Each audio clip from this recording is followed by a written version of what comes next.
අනුස්සයට නිසා මට මේ ටික කියන්න හිතුණා.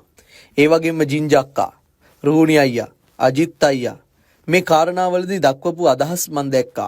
මේ හැමෝම මට වේදිකාවල් වලදීත් හමු වෙන්නේ මම ගොඩක් ආදරය කරන සහ ගරු කරන කලාකරුවන්. අජිත් අයියාගේ ගීතයක් මේ මෑතකදී මම ගායනා කරන්න අවසර ඉල්ලපු ගමන් කියපම් මල් ලියෝන තැනක බං කියලා ඔන්න ඔහොම මට කිව්වා. ඒ මිනිස්සු හරි නිහතමානී. ජින්ජක්ක මට විදේශ සංචාර කිහිපයකදීම මුණ ගැහිලා තියෙනවා. මාරම ආදරණීය සහ කියන්න තියෙන දේ මූණටම කියන කෙනෙක්. ඒකත් මම දන්නවා. මං ආදරෙන් ඔයාලා හැමෝගෙන්ම ඉල්ලන්නේ මේ ප්‍රශ්නේ මෙතනින් ඉවර කරන්න කියලා. මේක දිගින් දිගටම මෙහෙම වෙද්දි අපිට හරි දුකයි.